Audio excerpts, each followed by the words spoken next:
¿Puedes creerlo? Fue en el año 2021, exactamente 50 años después del jueves de Corpus Christi. Las imágenes de las personas gritando enfrente de su residencia, asesino, a Luis Echeverría, aún me estremecen. Es inquietante ver cómo el pasado sigue vivo en el presente. Esas heridas que creíamos cerradas siguen abiertas en el corazón de la gente. Parece que la historia nunca nos abandona, ¿verdad? En 2021, a 50 años de la matanza del jueves de Corpus Christi, decenas de personas reunidas frente a su residencia le gritaban asesino al expresidente Luis Echeverría.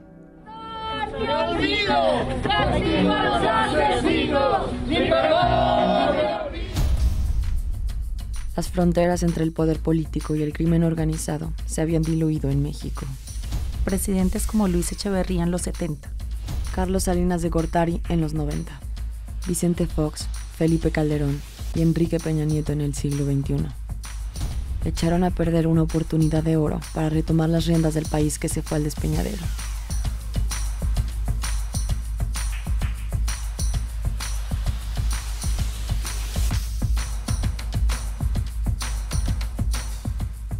la fuerza. En el 2012, jóvenes del movimiento Yo Soy 132 le gritaron asesino a Felipe Calderón durante su intervención en la 9ª Semana Nacional de Transparencia. Ha habido otros casos en los que se cuenta.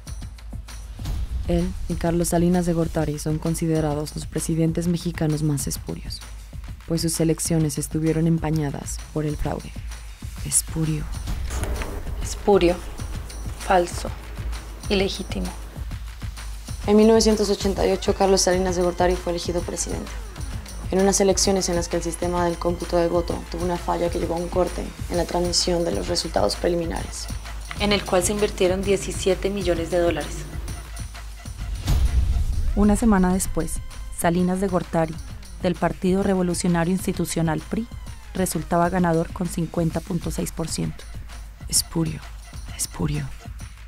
Cuauhtémoc Cárdenas, del Frente Democrático Nacional, coalición de partidos de oposición, que obtuvo el 31.12% de los votos y de quien se presume pudo ser el triunfo, alegó fraude en el proceso electoral. Espurio.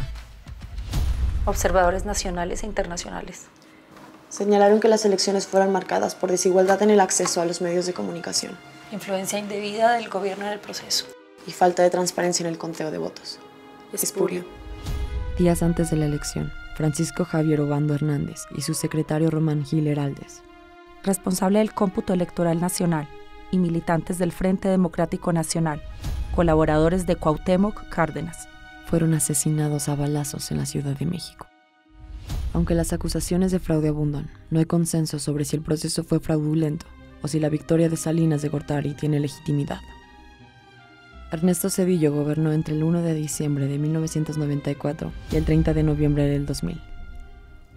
Entre 1996 y 1997, el Instituto Nacional de Combate contra las Drogas intervino los teléfonos de varios integrantes del Cártel de Colima, liderado por los hermanos Jesús, Luis y Adam Amezcua Contreras, y miles de horas de sus conversaciones quedaron grabadas. En una llamada del 2 de diciembre de 1996, se oye el nombre de una colaboradora del cartel. Nilda Patricia Velasco de Zedillo, esposa de Ernesto Zedillo, a quien mencionan como ayudante del cártel en un problema de posesión de tierras.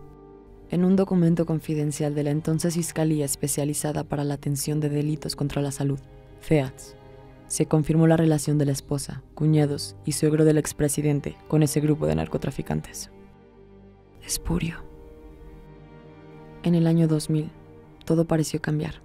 Tras 71 años consecutivos en el poder, el PRI perdió las elecciones.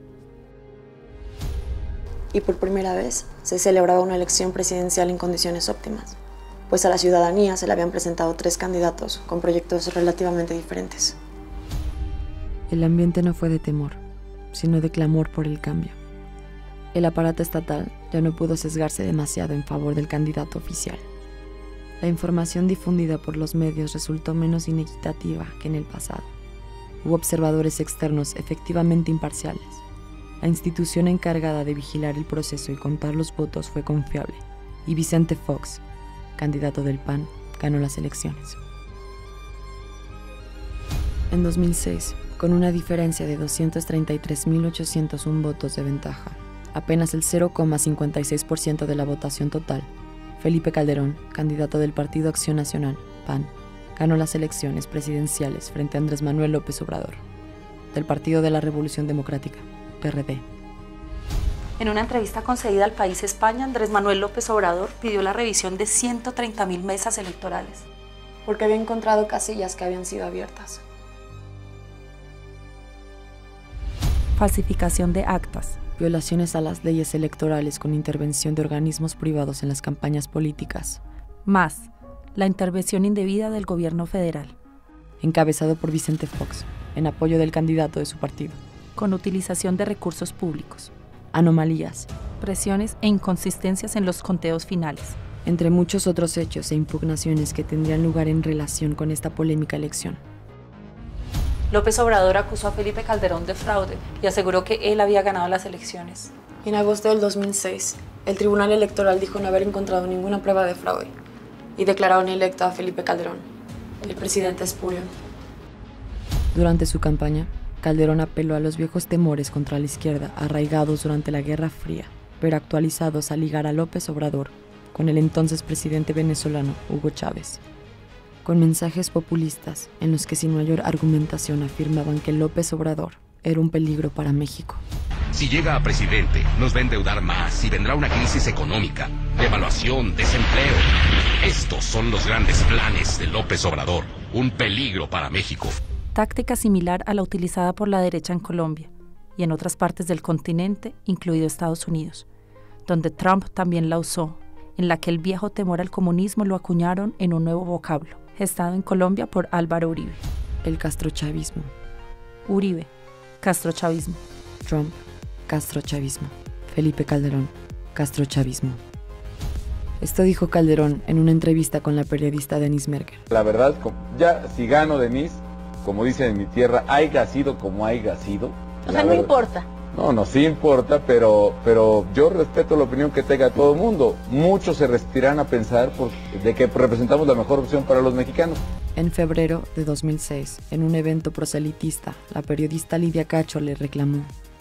Así es, directamente se lo dije. Le dije, Genaro García Luna está implicado protegiendo a los cárteles que se dedican a la trata y explotación de mujeres y que son parte importante de las redes de feminicidios seriales de Juárez, que ahora han crecido a Chihuahua y que están expandiendo hasta Matamoros, que lo estábamos documentando desde entonces. Y su respuesta fue muy puntual, dijo, caiga quien caiga, se acordarán ustedes que era su frase favorita, caiga quien caiga de justicia, ¿no? Y mucha gente cayó, pero no de ellos. Durante su presidencia, Calderón aseguró que iba a intensificar la lucha contra los carteles de la droga en México. En 2006, desplegó a miles de soldados y policías federales para combatirlos, lo que desencadenó un aumento en la violencia en todo el país. A partir del segundo año de gobierno de Calderón, el número de muertes violentas fue un ascenso hasta alcanzar su punto máximo en el 2011. 14.006 homicidios en 2008. En 2009, 19.803. 25.757 en 2010. Y en 2011, 27.213 homicidios dolosos. Según la Procuraduría General de la República, PGR, y el Instituto Nacional de Estadística y Geografía, INEGI, se dieron más de 121.000 muertes violentas en este periodo. De acuerdo con Human Rights Watch, en vez de impulsar investigaciones judiciales adecuadas, el gobierno de Calderón divulgó, en enero de 2011, una base de datos de 34.000 homicidios que atribuía a la violencia asociada con la delincuencia organizada. Daniel Wilkinson, en el artículo México, Violencia y Opacidad, publicado en El Universal el 10 de octubre de 2018, afirma que la primera etapa de la guerra contra el narcotráfico comenzó el 11 de diciembre de 2006, con la llamada Operación Conjunta Michoacán. Según una nota de Francis Riley, publicada en El País el 17 de diciembre de 2006, cerca de 15.000 hombres armados, entre militares, soldados y marinos federales, se enviaron a Michoacán, la tierra natal de Felipe Calderón, para supuestamente poner freno a la producción, venta y tráfico de drogas. 2 días después, el gobernador de Baja California, Eugenio Elorduy, anunció un operativo similar en su estado con la cooperación del gobierno federal. Al comienzo del 2007, estos operativos se extendieron a los estados que conforman el Triángulo Dorado: Chihuahua, Durango y Sinaloa. En febrero de 2007, el gobierno federal extendió dichos operativos a los estados de Nuevo León y Tamaulipas. Durante los primeros 18 meses de la presidencia de Calderón, el gobierno mexicano invirtió aproximadamente $7.000 millones en la guerra contra el narcotráfico. Durante el primer año, la iniciativa Mérida proporcionó a México $400 millones en equipo y entrenamiento. Según informes de diversas organizaciones de derechos humanos y comités de familiares de víctimas, durante el gobierno de Felipe Calderón, las desapariciones se exacerbaron por cuenta de su falsa guerra contra el narco.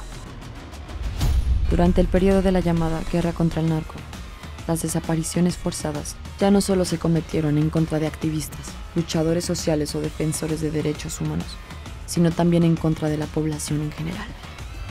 La mayoría de las víctimas de desaparición forzada fueron jóvenes, trabajadores, migrantes y mujeres, personas que no pertenecían a movimientos sociales o organizaciones políticas.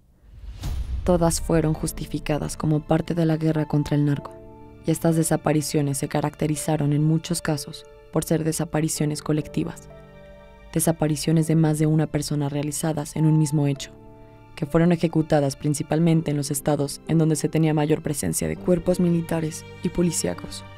En Michoacán, entre 2010 y 2011, decenas de jóvenes de colonias populares y zonas marginadas fueron desaparecidos de manera colectiva por policías y por los grupos de operaciones especiales del Estado, GOES.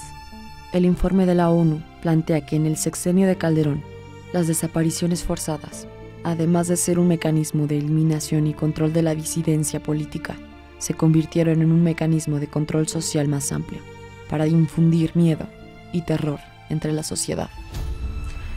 Igual que en Colombia, igual que en muchos países del continente.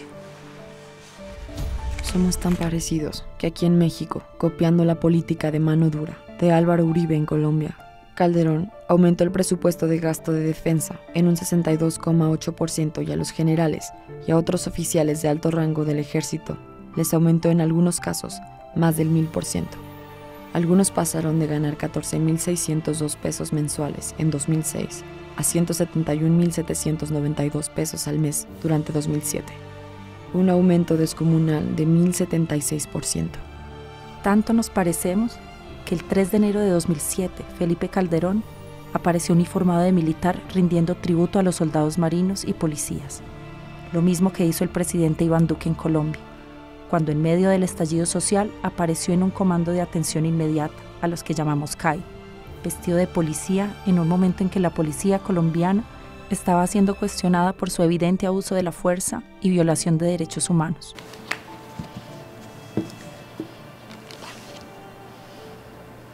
El colgado invertido.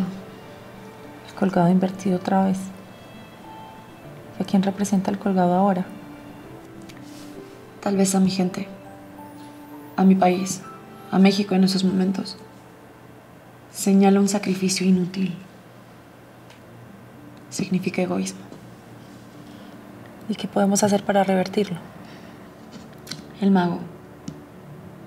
A lo que según muchos significa la buena elección. La suma sacerdotisa otra vez, que es la acumulación de la experiencia. ¿La memoria? Sí, la memoria, que es la que defendemos acá.